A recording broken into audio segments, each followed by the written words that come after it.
완벽한 교회는 없는가? 자, 이 책도 이제 우리 끝을 향해 계속 가고 있습니다. 그렇죠? 자, 여러분 256페이지 펴주시고요. 자, 이제 한국식 기독교라는 이제 단원으로 지금 우리가 이 책을 공부하고 있는데, 자, 6번째 주제 바로 한국식 기독교입니다. 예. 자, 이 용어도 어떻게 보면 이 책의 저자이신 이제 이소호 목사님이 이렇게 딱 새로 만들어낸 용어죠. 예. 근데 너무 이게 부합해요. 이 한국교계의 이 영적인 실태를 봤을 때 지금 이 나라의 이 기독교는 성경적 기독교가 아닙니다. 예. 일단 보세요. 성경적이려면 변개되지 않은 성경이 있어야 될 거 아니에요. 근데 변개되지 않은 성경이 중요한 것도 인지하지 못하고 그냥 성경을 아무렇게나 들고 있는 것처럼 그런 식으로 취급을 하는데, 이 기독교가 어떻게 성경적으로 그렇게 사역을 수행하고 또 운영될 수 있겠나요? 그렇죠? 네. 특히나 이 한국의 기독교가 지금 시행하고 있는 여러 가지 식들을 보면요, 전 세계 어느 기독교보다도 참 이렇게 유례가 없는 진짜 특이한 것들을 한다 이거죠. 네. 그래서 한국식 기독교란 명칭을 우리가 쓰는 것이. 네. 그러니까 여러분들이 꼭 유념해야 될 게 뭐냐면, 이 일반 교회들을 결코 우리 성경대림의 교회와 이렇게 비교하려고 하면 안 돼요. 예. 여기 교회들은 성경적인 신약교회가 아니에요. 예. 그걸 여러분이 먼저 잘 인식하고 있어야 한다는 얘기죠. 자, 그래서 256페이지 보면은, 자, 이 책에서도 얘기하는 게 뭐냐, 지금 이 대한민국 땅에요, 이제 기독교가 들어온 지가 130년이 넘었단 말이에요. 그렇죠? 근데 많은 교회들이 생겼어요. 그렇죠? 근데 그 교회들이 왜 생겼냐면, 이게 어떻게 보면 성경적으로 복음을 전파하고, 그리고 또 많은 구원받은 성도들이 생겨서 자연스럽게 모임이 결성된 게 아니라 자기들의 어떤 육신적인 다툼으로 이 교권을 누가 더 우위를 점하느냐, 이 목적으로 서로 간에 갈등을 일으키고 결국 분열이 돼가지고 오늘날 이렇게 무수한 교회들이 난립하게 됐다는 얘기죠. 예. 또 여러분도 잘 알겠지만 장로교단인데요, 장로교단 안에도 거의 뭐 세부적으로 200개 이상의 교단이 된다 그러잖아요. 예. 그게 뭐겠어요?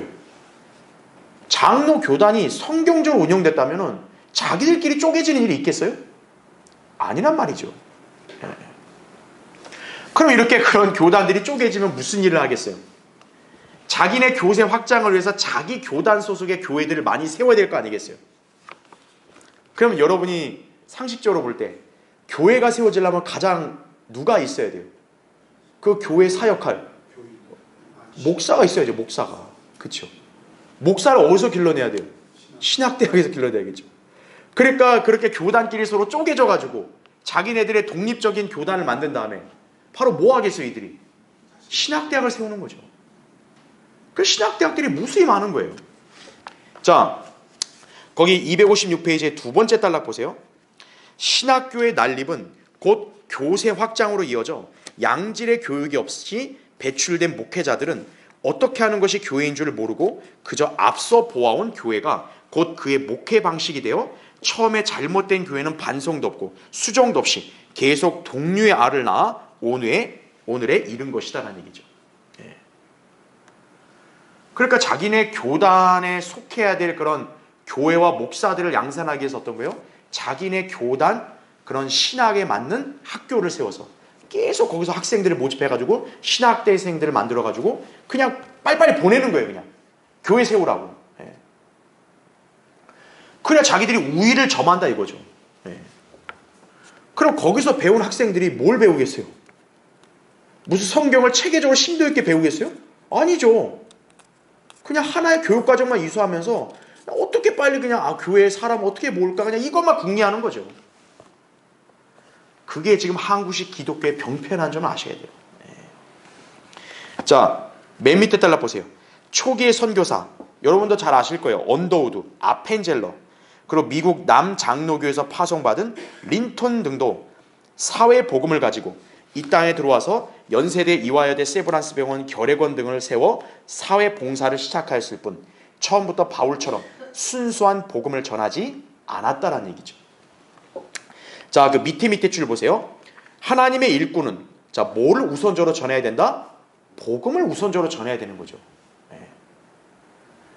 여러분 디모데전서 2장 4절의 말씀이 뭡니까? 하나님께서는 모든 사람이 먼저 뭐를 받기 원하세요? 구원을 받기 원하신다 이거예요. 구원이 첫 번째예요. 구원을 받으려면 뭐를 알아야 돼요? 복음을 알아야 돼요. 그럼 하나님의 일꾼이 어느 지역에서 사역을 시작한다 했을 때는 그 지역 사람들에게 바로 뭐를 먼저 전해야 돼요? 복음을 전해야 되는 거예요.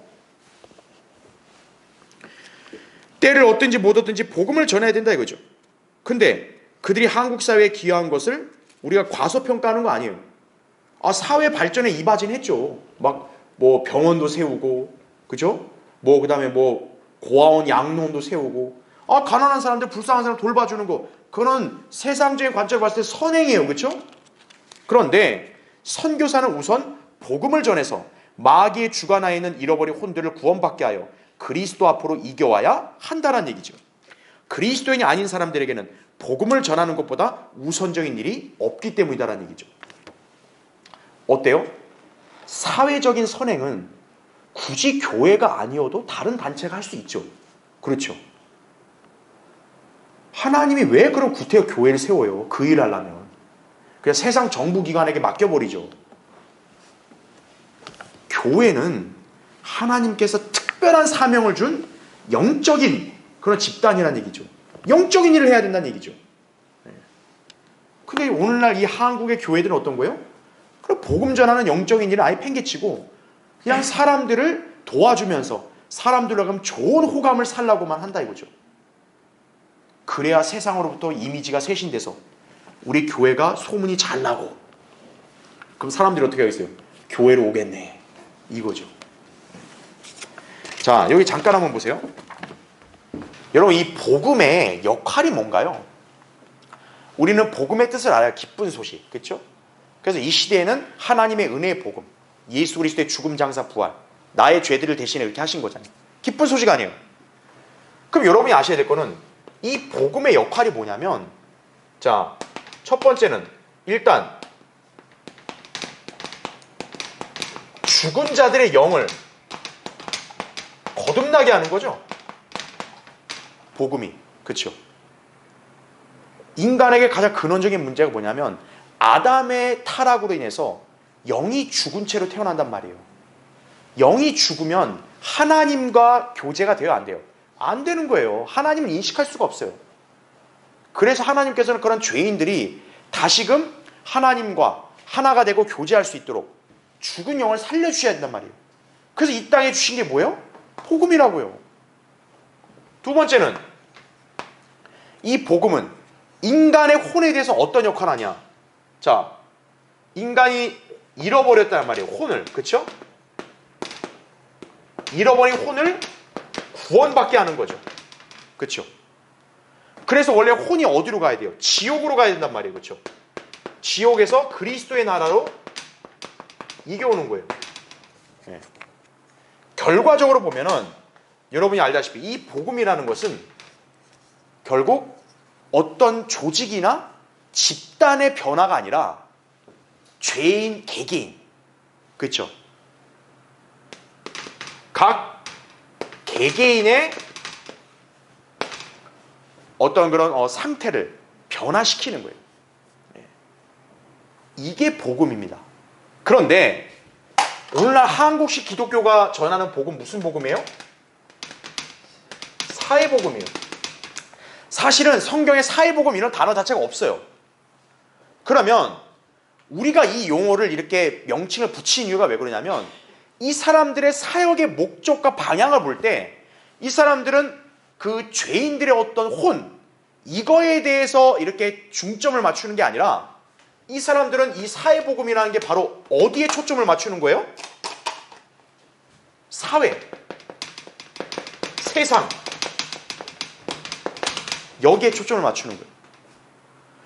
그래서 이 한국식 기독교가 인식하면서 여기고 있는 복음은 어떤 성격을 가졌냐면은 어떤 죄인 개개인의 혼을 멸망해서 생명으로 인도한다 이 개념이 아니에요.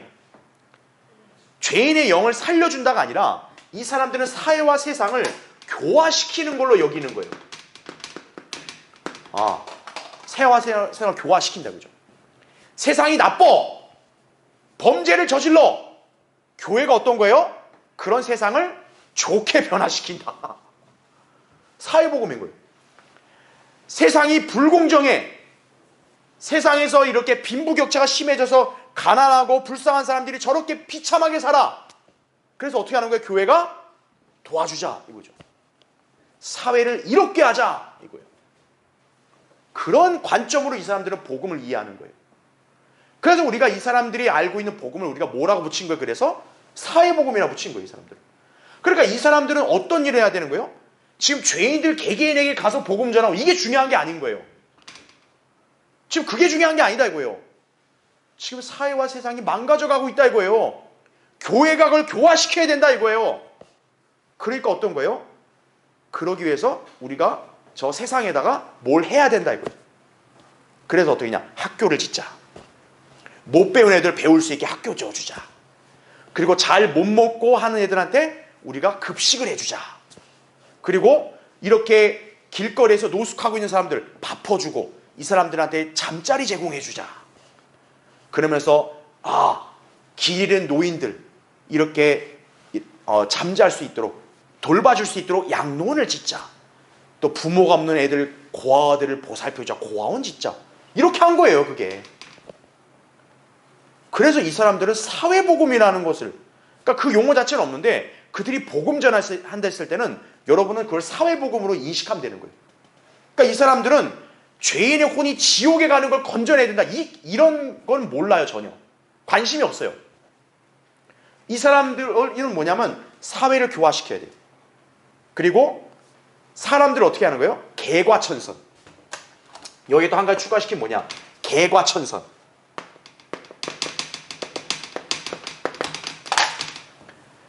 인생을 개차반으로 산 인간 좀 바르게 살게 만들자. 그러면 여러분, 이 사람들은 어떻게 개과천선 시키겠어요? 자기네 교회로 데리고 오는 거예요. 그래서 교회 나와. 오늘부터 너는 여기 교인이야. 그리고 이제 돈 좀 내면 집사, 권사, 장로. 그렇게 하면 어떤 거예요? 교회 생활 충실하게 하면 당신은 변화됐다. 개과천선했다. 그러니까 이 사람들은 뭡니까? 개과천선을 거듭남으로 갖다 붙이는 거예요. 그러니까 이 사람들 입장에서는 누가 구원받았는가를 분별할 때 뭘 보는 거예요? 저 사람이 갑자기 착하게 살고 교회 나오면 당신은 구원받은 하나님 자녀다. 이렇게 되는 거예요, 그게. 그러니까 이 사람들은 소위 복음이라는 것을 어떤 식으로 접근하는 거예요? 세상과 사회를 이롭게 하자. 그래서 세상을 좋게 교회가 만드는 데 기여하고, 그러면 사람들이 교회를 좋게 보겠죠? 그럼 어떻게 하는 거예요? 그 좋게 보는 사람들을 교회로 데리고 와서 개과천선 시킨다, 이거죠. 이게 사회복음이에요. 이게 한국식 기독교가 서로 동의하고 있는 복음인 거예요. 물론 극소수의 사람들은 우리처럼 이렇게 복음에 대한 개념을 아는 사람도 있어요. 덜어 있어요.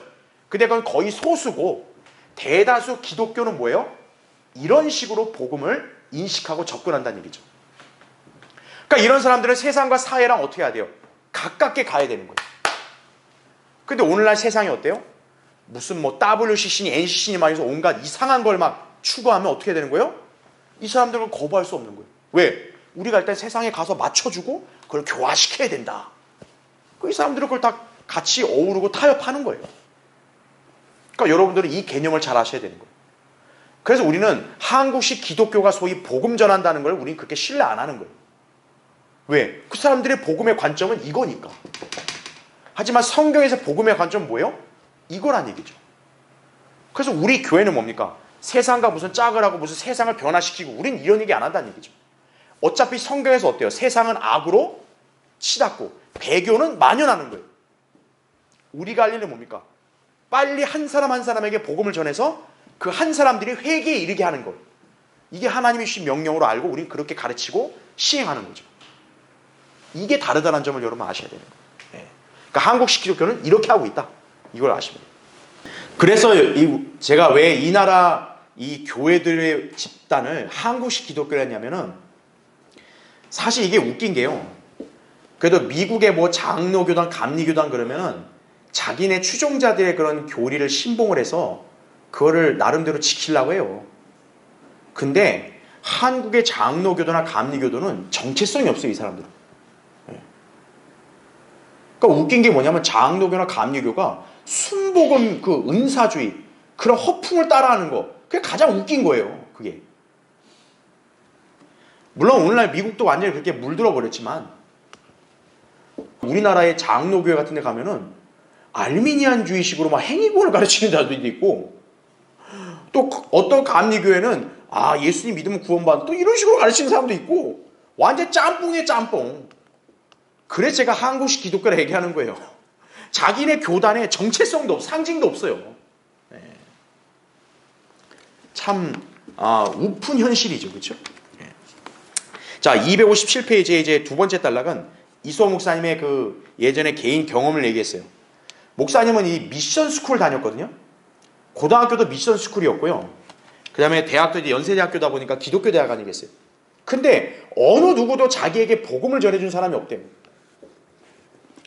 자, 이 책에는 안 나왔는데 목사님이 종종 이렇게 일화를 얘기해 주신 적이 있어요. 여러분 CCC 그 창설한 김중곤 목사 있잖아요. 이 사람이 그 이수호 목사님은 그 고등학교 은사입니다. 그러니까 고등학교 교목이었던 거예요. 그 나중에 이제 이수호 목사님이 이제 그 김중곤 목사 만나가지고 처음에 한번 물어봤대잖아요. 첫 번째 질문 뭐냐? 왜 목사님은 고등학교 3년 동안 나한테 복음을 한번 전해주지 않았냐고. 그랬더니 그 김중곤 목사가 뭐라는 줄 아세요? 그래도 조금은 도움이 되지 않았냐고. 아니 무슨 말이냐 이거예요. 나는 비행기를 탔다 이거죠, 목사님 얘기는. 나는 비행기 타면서 그렇게 일했는데 만약 사고 나서 나 죽었으면 나 지옥 갔을 거 아니냐고. 아무 말도 못하고 얼굴이 벌그레지더래요. 나중엔요, 김중곤 목사가 죽기 얼마 전에 이제 목사님이 김중곤 목사나 이제 몇몇 그 목사들을 이렇게 호텔에 이렇게 식사 초대해가지고 한번 식사 대접한 적이 있어요. 그때 목사님이 김중곤 목사한테 두 번째 질문했어요. 목사님은 그리스도의 심판서에 가서 무슨 상을 받을 것 같으세요? 그렇게 물어봤대요. 그 사람이 얼굴이 벌개져가지고 이게 아무 말도 못 하더래요. 그래서 이수호 목사님 한마디만 했다 이제. 목사님은 받을 상이 없다고. 쉽게 말하면 뭐예요? 깡통이다 이거죠. 그리스도의 심판석에 서면. 근데 나중에는 또 그런 얘기도 있어요. 사실 그 사람이 설 수 있으면 다행이다 그나마. 거기에 같이 식사를 했던 5명 목사 있죠. 그 사람들도 대답을 전혀 못하는 거예요. 그러니까 그리스도의 심판석이 뭔지도 몰라요, 목사들이. 그러면서 얼마 뒤에 김중곤 목사가 죽은 거예요. 그게 여러분 지금 한국 교계의 현실이라는 점 아셔야 돼요. 자, 우리가 이제 한국식 기독교에 대해서는 할 말이 너무 많아요. 근데 이 책에서는 너무나 이렇게 중요한 내용을 이제 함축적으로 잘 이렇게 정리해 놨는데 오늘 이 주제에 대해서 볼 텐데요. 첫 번째, 자, 이 한국 교회들을 가장 오염시킨 사악한 이단 교리 중에 하나가 뭐냐? 극단적 칼빈주의입니다. 자, 여러분 258페이지 보세요. 자, 칼빈주의는 뭐고 극단적 칼빈주의는 뭐냐? 이건 제가 아마 지난주에 여러분에게 설명드렸을 거예요. 그 두 번째 달락 보세요. 258페이지 두 번째 달락. 자, 이제 목사님이 고백하는데 필자도 칼빈주의자다 이렇게 얘기해요. 그러니까 여러분 이 말을 오해하면 안 돼요. 그럼 목사님이 장로교 교단을 교리를 인정하는 건가? 그게 아니라 거기 보세요. 왜냐하면 내가 받은 구원은 영원하기 때문이다 이거죠. 그러니까 여기서 인정하는 칼빈주의라고 하는 건 뭐냐면 한 번 구원받은 사람의 구원은 영원히 보장된다. 이 개념을 인정한다는 얘기예요. 그러니까 사실은 뭐냐면 여러분 칼빈주의라는 게 뭐 때문에 사실 태동을 하게 된 거냐면 알미니안주의가 행위 구원으로 끝까지 지켜야 구원을 받을 수 있다고 얘기하잖아요. 그거에 반대해서 나온 거거든요. 그러니까 뭐냐면 인간의 행위가 필요 없다는 거죠. 구원을 받는 거다 이거예요, 믿음으로. 그러니까 우리가 하나님의 은혜로 받은 거 아니에요, 구원은. 그러니까 인간 행위가 필요 있다 없다? 없다. 이게 사실 칼빈주의의 시작인 거예요, 원래가. 그러니까 그거는 성경적으로 맞잖아요. 구원의 영원한 보장이. 그러니까 그런 관점에서는 우리도 칼빈주의자라고 말할 수 있다 이거예요. 그러니까 계속 보세요. 알미니아주의자들처럼 나는 구원을 잃어버릴까봐 겁먹지 않으며 구원을 잃어버릴까봐 새벽 기도하러 가는 등 행위를 붙잡지 않는다 이거죠. 나는 바울이 말한 대로 믿음으로 말미암아 은혜로 구원을 받은 것이다라는 얘기죠. 네. 자, 이건 신약 성경의 명백한 교리니까 우린 누구나 다 동의한단 말이에요. 그렇죠? 그런데 그 밑에 달락 보면 극단적 칼빈주의 이론은 성경적으로 비춰볼 때 도저히 납득이 가지 않는다라는 얘기죠. 극단적 칼빈주의는 성경으로 조명해 볼 때 이단 교리임이 처음부터 200년 전에 이미 밝혀졌다라는 얘기죠. 그런데 오늘날 장로교회들이 뭐예요? 이 극단적 칼빈주의를 자기네들의 기본 교리로 삼는 거예요. 자, 밑에 달라 보세요. 감리교회에서는 알미니안주의가 주요 교리가 되어 있어 구원을 잃어버릴 수도 있다고 한다 이거죠. 이에 칼빈주의자들은 그것을 반박하며 한 번 구원받으면 영원히 보장된다는 것이 성경적이라고 대응했다 이거죠. 아, 이건 잘한 거예요. 그러니까 절대적으로 이것은 옳은 말이죠. 한 번 구원받으면 절대 잃어버리지 않죠. 그렇죠? 자, 바울도 뭐라 그랬어요? 구원받은 성도는 그리스도의 몸 안에 들어가서 몸의 지체를 이룬다 그랬죠. 이건 예수님의 몸의 지체가 잘려나가요? 그럴 일은 절대 없다는 거죠. 그래서 성경은 그것을 상징적으로 보여주는 물질이 뭐냐? 바로 진주라는 거죠. 진주. 진주라는 이 재질은 특징이 뭡니까? 유기체죠. 다른 금속은 이렇게 자를 수 있지만 진주는 자를 수 있어 없어요? 자를 수 없다는 거죠. 왜? 유기체니까. 바로 그리스도의 몸이 그와 같은 성격이라는 거죠. 그러니까 구원받은 성도가 그리스도의 몸 안에 들어갔으면 잘려나갈 수 있다 없다? 없다는 거죠. 그 말인즉 그 사람이 한번 구원받았으면 구원을 잃어버릴 수 있다? 없다라는 얘기죠. 그게 원래 칼빈주의예요. 그러니까 그거는 맞다는 거죠. 그런데 이 자들이 이 칼빈주의를 막 너무 신봉을 넘어서 아예 맹신을 하면서 막 하다 보니까 여기서 극단적으로 빠져버린 거예요. 그래서 이제 뭐가 되냐면은 죄인이 구원받은 것이 영원히 보장된다. 여기서 끝나야 되는데 거기를 넘어서서 이 사람의 구원까지도 하나님이 아예 다 정해놨다. 이렇게 가버린 거예요. 왜? 구원을 잃어버리지 않는다는 말을 해야 되는데 사람들이 그걸 납득을 못하는 거거든요. 야, 어떻게 구원을 저 사람의 노력 여하 없이 저렇게 개차반으로 사는데도 구원을 안 잃어버린다고? 이렇게 따지니까 이 사람들이 그 논리에 어떤 거예요? 어떻게든 대응하려고 하다 보니까 야, 구원은 절대 안 잃어버려. 하나님이 그렇게 정했어. 이렇게까지 나가버리는 거예요. 그래서 뭐가 나온 거다? 극단적 칼빈주의가 나온 거예요. 그래서 259페이지 여러분 두 번째 줄 보세요. 메뉴의 두 번째 줄. 문제는 너무나 과도하게 대응한 데서 발생하였다는 얘기죠. 그래서 그들은 구원받을 사람과 못 받을 사람이 창세 이전에 이미 정해졌다고 그렇게 얘기하는 거예요. 왜? 이렇게까지 얘기 안 해버리면은 이 알미니안주의자들의 이 그 논리와 이들의 이 반박을 자기들이 못 이길 것 같은 거예요. 그러니까 성경이 무지하니까 그렇게 된 거죠. 자, 우리는 이렇게까지 나가지 않아요. 뭐냐? 알미니안주의자들의 행위 구원은 우린 부정해요. 왜? 성경에 보면 끝까지 견디자 구원받는다. 그거는 우리가 세대주의에 따라서 나누면 되는 거거든요. 우리 그렇게 성경에 따라서 올바르게 해석할 수 있단 말이에요. 근데 칼빈주의만 외치는 사람들은 그런 성경을 알아요, 몰라요? 모르죠. 그러니까 이들은 자기들의 인간적인 논리로 막 그걸 어떻게든 반박을 해야 되다 보니까 구원을 안 잃어버린다는 거를 너무 이것만 갖고 얘기하려고 하다 보니 뭐예요? 하나님이 정했다! 이렇게까지 가버리는 거예요. 그 하나님이 언제 정한 거예요? 창세전에 정했다. 이렇게까지 가는 거예요. 예. 자, 근데 문제가 뭐냐? 자, 예수님의 십자가의 구속은 한두 사람만을 위한 게 아니죠. 모든 사람을 위한 거라는 말을 우리가 다 알 수 있죠. 자, 그럼 이건 어떻게 해석해야 돼요? 이 극단적 칼빈주의자들은. 거기에는 그렇게 기록돼 있어도 거기에 모든 사람이라는 거는 이 지구상의 모든 사람이 아니라 하나님이 창세전에 선택한 모든 사람, 이런 식으로 해석할 수밖에 없는 거예요. 그러니까 예수 그리스도의 보혈을 어떻게 해석해야 돼요?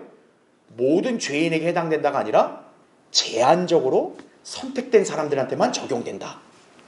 그게 제한적 속죄가 되는 거예요. 그래서 자, 그렇게 얘기하고 그 다음 계속 보세요. 그 밑에 줄에 사람은 너무 타락했기 때문에 예수 그리스도를 구세주로 영접할 수도 없고 의지를 사용해서 믿는다는 것도 이미 구원받을 수 없는 행위고 나를 구원할 수 있는 분은 오직 하나님뿐이시기 때문에 나는 가만히 그분의 주권적인 의뢰에만 기대를 걸고 있어야 한다고 가르친다라는 얘기죠. 그러니까 이게 저항할 수 없는 은혜인 거예요. 무조건적 선택, 저항할 수 없는 은혜. 그러니까 쉽게 말하면 뭐냐면 인간이 자기가 예수님을 믿어 구원받을 수 있다 없다? 없다는 거예요. 하나님이 모든 걸 다 정해놨기 때문에 이 사람이 때가 돼서 구원받는 것도 누가 하는 거예요? 하나님이 하는 거예요. 그러니까 예를 들어 여기 우리 조영재님이나 박영재님도 예수님 영접해 구원받은 어떤 시기가 있을 거 아니에요. 그것도 뭐예요? 이 형제님들이 자기가 한 게 아니라 하나님이 미리 다 정해놨다는 거예요. 그러니까 인간은 뭐예요? 아무것도 할 수 있는 게 없어요. 그래서 이 극단적 칼빈주의에 빠진 사람들은 우리가 구원받았습니까? 라고 물어보면 뭐라고 얘기할 수밖에 없어요? 그걸 당신이 어떻게 알아?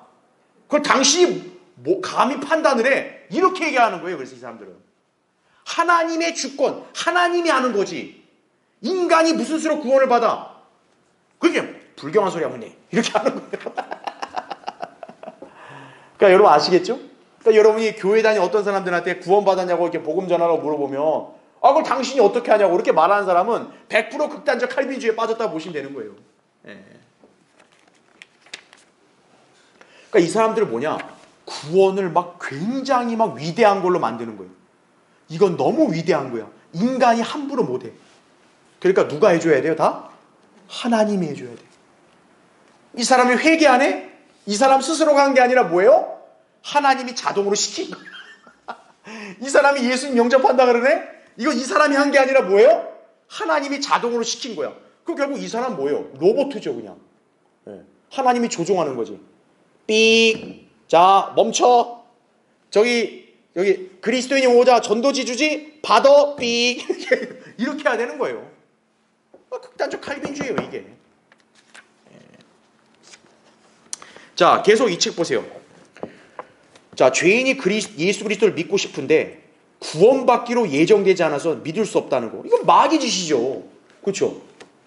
우리가 복음 전하면은 나는 예정을 받았는지 안 되는지 모르겠다고. 이게 무슨 말이 돼요? 자 성경은 분명히 뭐라 그래요? 그를 믿는 사람은 누구든지 멸망하지 않고 영생을 얻게 하려 하심이라. 요한복음 3장 16절 아니에요. 누구든지 그를 믿는 사람은.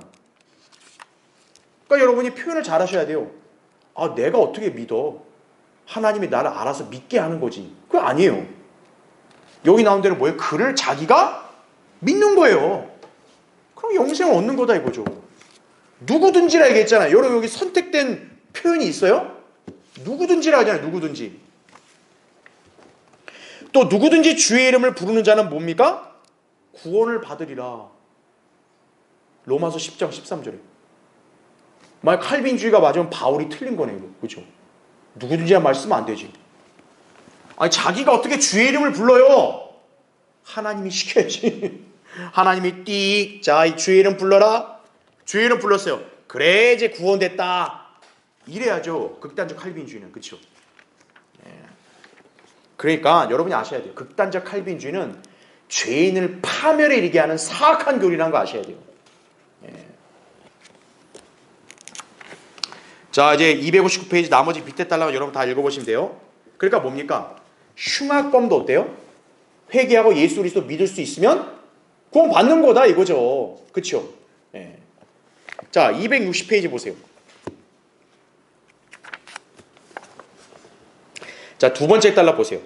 자 그럼 이 교리가 왜 이처럼 깊숙이 자리 잡게 되었는가 이거예요. 왜 극단적 칼빈주의가? 그것은 초창기 선교사들이 퍼뜨려 놓은 씨앗을 그 다음 세대들이 거두고 있기 때문이다라는 얘기죠. 그래서요 여러분, 시작이 중요한 거예요. 시작이 잘못되면요, 그 뒤에 사람들이 그걸 고스란히 따라가는 거예요. 어떤 교리가 성경적 믿음을 세워주는 것이라면 굳이 반대할 이유가 없다 이거죠. 그러나 무조건적인 수용은 성경을 모르는 무지한 사람들이 교단 교리를 무분별하게 수용하여 안주함으로써 야기된 무질서일 뿐이다 이거죠. 문제는 이런 교리가 비성경적이라는 것을 꼬집어 파헤쳐낼 수 있는 성경이 있어야 하는데, 한글 개혁 성경은 그 일을 해낼 수 있을 만큼 정확한 성경이 아니었다라는 얘기죠. 그렇죠? 아니, 개혁 성경 자체가 36,000군데가 변개됐는데 그럼 누더기 성경으로 어떻게 극단적 칼빈주의를 바로잡아요? 오히려 극단적 칼빈주의에 말려들죠. 오히려. 자, 이 밑에 달라가 이제 목사님이 자세하게 서술한 내용을 제가 설명드리면 뭐냐면, 자, 여러분 보세요. 극단적 칼빈주의에 지금 찌들어 있는 교회들은 인간이 스스로 자기가 회개하고 예수님을 믿을 능력이 없잖아요. 그렇죠? 그러면 그 사람들한테 복음 전파할 필요 있어요? 필요 없죠. 왜요? 하나님이 창세전에 이미 구원받을 사람 정해놨잖아요. 그러니까 이 사람이 인생을 어떻게 살든 상관없이 하나님이 예전에 정해놨으면 자동으로 구원받는 거 아니에요? 그렇죠? 반대로 하나님은 이 사람을 구원받지 않고 멸망하도록 이미 정해놨어요. 그러면 이 사람이 뭔 안간힘을 써도 결국 구원 받아요, 못 받아요? 못 받죠. 자, 하나님이 이미 다 정해놨기 때문에 하나님이 알아서 하는데, 그러면 그런 교회들은 죄인들한테 가서 복음 전할 필요 있어 없어요? 복음 전하는 게 웃긴 거죠. 왜? 당신 회개하고 예수 그리스도를 구주로 믿어 그러면 어떻게 돼요? 야, 이 사람아, 당신은 인간이 믿을 수 없다며. 이거 아니에요. 그렇죠? 하나님이 믿게 하는 거라며. 이렇게 따지면 뭐라고 얘기할 거예요? 그렇죠? 그래서 웃긴 게 뭐냐면, 극단적 칼빈주의를 신봉하는 장로교회들이 선교한다는 거 되게 웃긴 행위예요. 그게. 이 사람들은 선교하면 안 돼요. 왜? 하나님이 이미 영원전에 다 정해놨기 때문에 구원받을 사람들 어떻게 해야 돼요? 자동으로 자기네 교회에 오는 거예요. 아, 그렇지 않겠어요? 복음을 왜 전해요? 복음을. 그래서 자기들 스스로가 모순에 빠지는 거예요. 그걸 여러분이 아셔야 됩니다. 자, 이제 여기서 시간을 계속 많이 뺏을 수 없고, 제가 나중에 이제 이 칼빈주의의 비성경적인 행태를 따로 우리가 공부할 시간이 있을 거예요. 자, 261페이지 보세요. 두 번째. 자, 한국 교회들, 특히 오늘날 이게 너무 심각합니다. 은사주의에 다 찌들어버린 거예요, 전부 다. 네. 자, 밑에 보세요. 이 교리는 주로 오순절 교회들에서 실행되고 있는데, 그 교회들이 실행하는 방언과 신유와 무분별한 기도 등은 신약교회 교리가 아니다라는 얘기죠. 네. 신약 성경 어디를 봐도요, 사도들이 이런 식으로 한 적 없어요. 사도들이 알딸딸딸딸딸딸딸 이렇게 기도한 사람 없어요. 아무도.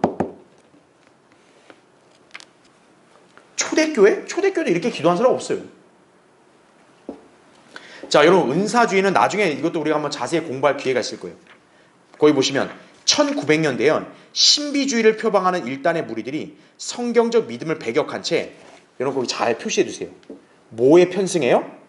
기분과 감정에 편승하여 일으킨 비성경적 교리가 바로 은사주의. 그러니까 여러분이 은사주의를 무슨 그들이 주장하는 세세하고 쓰잘데없는 얘기를 다 기억할 필요 없고, 은사주의는 뭐를 기반으로 하는 거예요? 기분과 감정에 편승하는 거예요. 내가 찌릿하면 뭐예요? 이건 성령의 역사다. 내가 기분이 막 흥분해가지고 막 으아 쥐야 이러면 어떤 거예요? 이건 성령 체험이다, 방언이다, 이렇게 얘기하는 거예요. 근데 우리처럼 이렇게 딱딱하게 성경 교리 얘기하고 막 설교하면 어떤 거예요? 아유 지루해 그냥. 아유 무슨 기분도 안 나고. 아유 재미없어. 이거는 성령의 역사가 아니야. 이렇게 되는 거예요, 이 사람들은. 자, 밑에 보세요. 보고 느끼고 만져보고 믿는 거. 여러분 이게 믿음일까요? 아니죠. 성도들의 믿음은 하나님의 말씀을 믿는 것이지 무슨 이적이나 표적을 믿는 게 아니죠. 그렇죠? 심지어 예수님은 도마한테 뭐라고 했어요? 도마가 어떻게 했어요? 나 예수님 니네 부활했다는 거 내가 직접 눈으로 보고 내가 만져보지 않으면 나 안 믿어 이랬잖아요. 그럼 예수님이 도마를 칭찬했어요? 야 도마야 넌 나를 보고 만져서 느껴서 믿었구나 이랬어요? 보지 않고 믿는 게 복이다 이거예요. 믿음이라는 거는 보고 만지고 그거 해서 믿는 게 아닌 거예요. 하나님 말씀을 들으면서 믿는 거죠. 그렇죠? 자, 260페이지 맨 밑에 달락 보세요. 맨 밑에 달락이 위에. 은사주의자들은 유대인에게 표적으로 주신 것을 그리스도인에게 준 명령으로 잘못 알았기에 그 흉내를 내려하다가 생겨난 것이다라는 얘기죠. 예. 자, 우리 성경 하나 찾아볼까요? 여러분 마태복음 10장 한번 보세요. 마태복음 10장 거기 5절부터 8절을 볼게요. 예수께서 이 12를 보내시면서 그들에게 명령하여 말씀하시기를 이방인들의 길로도 가지 말고 또 사마리아의 성읍에도 들어가지 말고 다만 이스라엘 집에 잃어버린 양에게로 가라 이렇게 나오죠. 여러분 예수님 명령을 보면 약간 좀 극단적으로 비춰질 수 있죠. 지금 이방인한테 가지 말라잖아요. 한국 사람한테 가지 마라 이거예요. 여러분 한국 사람이 여기 이스라엘 집이에요? 아니잖아요. 자, 근데 왜 예수님은 이스라엘 집에게만 가라고 했냐면 거기 7절 보세요. 가서 전할 때 뭐가 가까이 왔다고 말하래요? 천국이 가까이 왔다고 말하고. 즉 여기 제자들에게 위임하신 명령 이스라엘 집에 가서 전파하는 건 뭐예요? 천국이 가까이 왔다. 그래서 무슨 복음? 천국 복음이에요. 근데 오늘날 이 무식한 교회들은 그냥 죽으면 천국 간다 이런 소리만 하고 있는데 그 천국이 아니에요. 근데 보세요. 지금 예수님이 이 제자들을 보내시면서 사도들을 보내시면서 이 복음을 전파하면서 뭐를 할 수 있게 해주셨냐면 8절 병든 자들을 고쳐주고 문둥병 자들을 깨끗게 하며 죽은 자들을 살리고 마귀들을 내어 쫓으라 너희가 값없이 받았으니 값없이 주라 이렇게 말씀하고 있죠. 은사주의자들이 좋아하는 신유가 나오죠. 이거를 자기들한테 적용하고 있어요. 무식한 사람들이. 만약 이걸 자기들에게 적용하면 자기들은 이방인들 아니에요. 한국 사람이니까. 그럼 돼요? 안 돼요? 안 되죠. 자, 마가복음 16장 한번 보세요. 거기 14절 잠깐 보세요. 그 11명이 앉아 식사하실 때 주께서 그들에게 나타나시어 이렇게 나오죠. 지금 여기 상황. 지금 11명의 제자들이 있죠. 그 다음에 15절 보세요. 주께서 그들에게 말씀하시기를 이렇게 나오죠. 그러니까 여기 예수님은 지금 누구에게 말씀하고 있는 거예요? 이거를? 제자들에게 말씀하고 있는 거예요. 여기 교회 그리스도인 이방인 성도 있어요? 없어요. 그럼 잘 보세요. 16절 보세요. 믿고 침례를 받는 자는 구원을 받을 것이나 믿지 않는 자는 정죄함을 받으리라 이렇게 나오죠. 개역성경도 세례라고 나오는 거예요. 그러니까 이 사람들은 믿고 세례 받아야 된다 이런 헛소리 하고 있는 거예요. 이거는 교회 시대 교리가 아니죠. 그렇죠? 근데 더 가관인 거는 거기 17절 보세요. 믿는 자들에게는 이러한 뭐가 따른다? 표적들이 따르리니 나오죠. 보세요. 내 이름으로 그들이 마귀들을 쫓아내고 또 뭐로 말한다? 새 방언들로 말하리라. 여기 뭐라 이거예요. 믿는 자들에게는 방언들이 나온다 이러잖아요. 자, 근데 18절 보세요. 만약 그 사람들이 이거를 주장하려면은 18절도 할 수 있어야 돼요. 근데 보세요. 그들은 뱀들을 집을 것이요 어떤 독을 마실지라도 결코 해를 입지 않을 것이며 병자에게 안수하면 그들이 회복되리라고 하시더라. 이렇게 나오죠. 자, 이 자들이 이걸 갖고 새 방언이라 얘기하려면은 18절에 뱀들을 한번 집어보라 그러죠. 독을 마셔야죠. 해를 안 입으니까.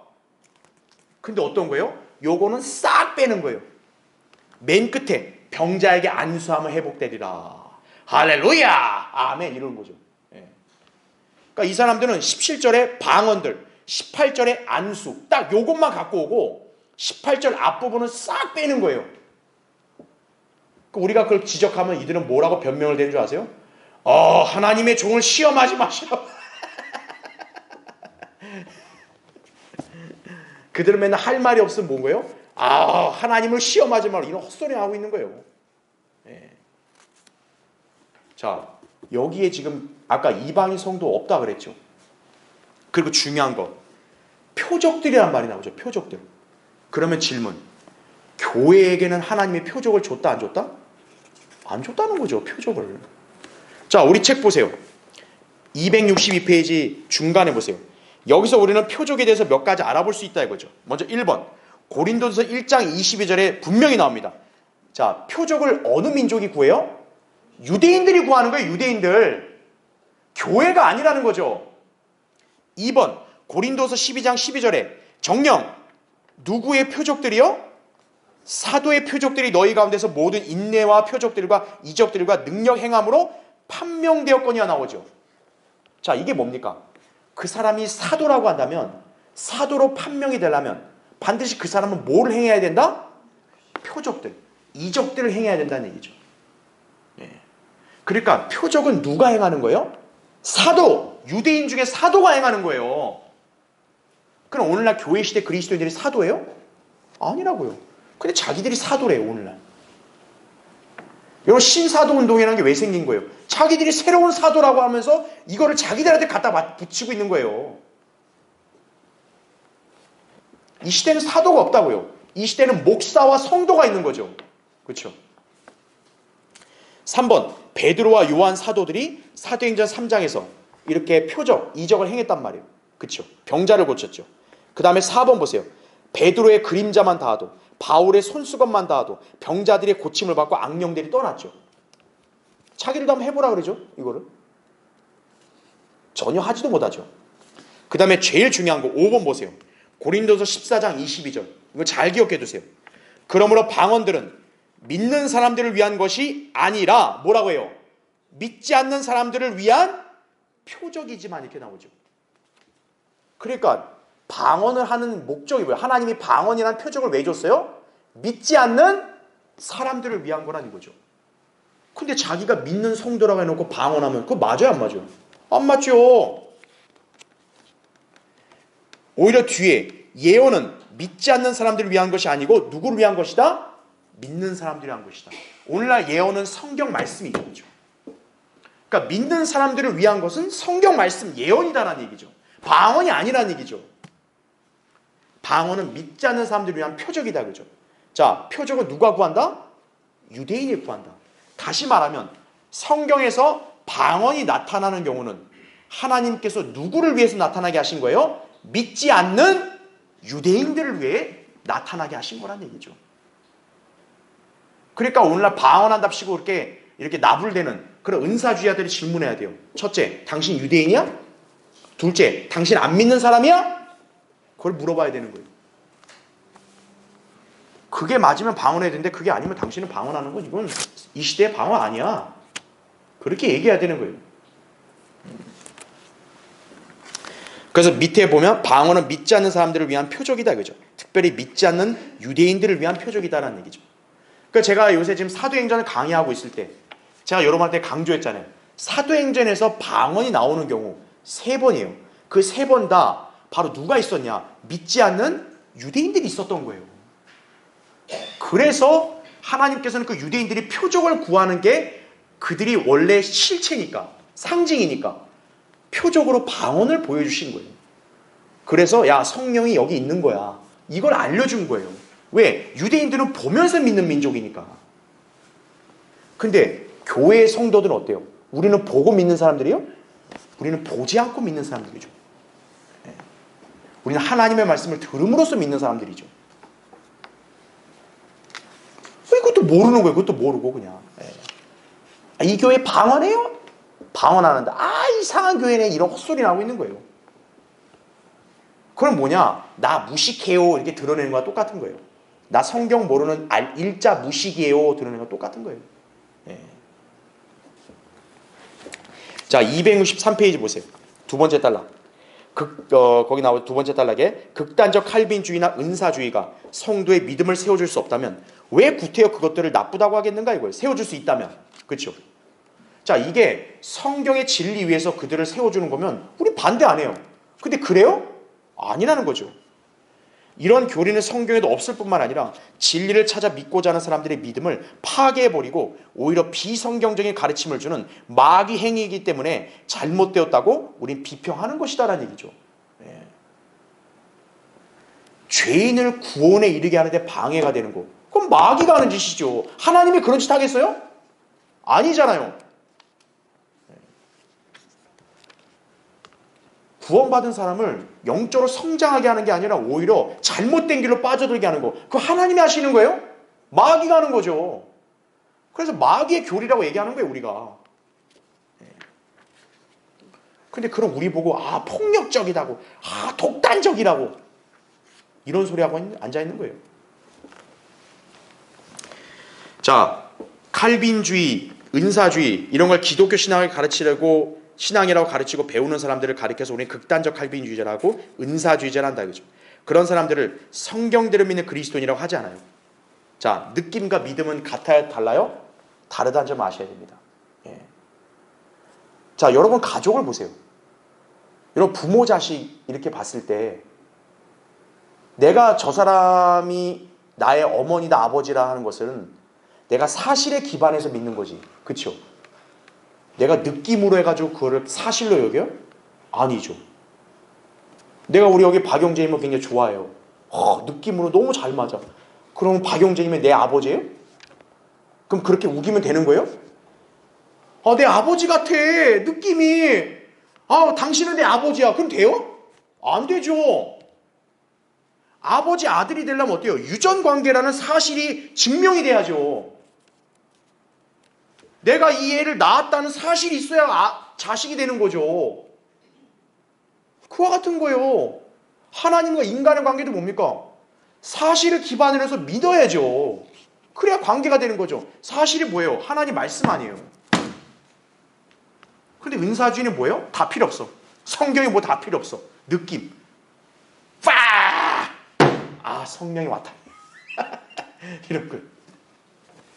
그래서 은사주의는 비성경적인 이단교리다 이거죠. 믿음은 이적 비슷한 것을 느끼는 게 아니라 기록된 하나님 말씀을 믿는 것이라고 이 책에 나온다 이거죠.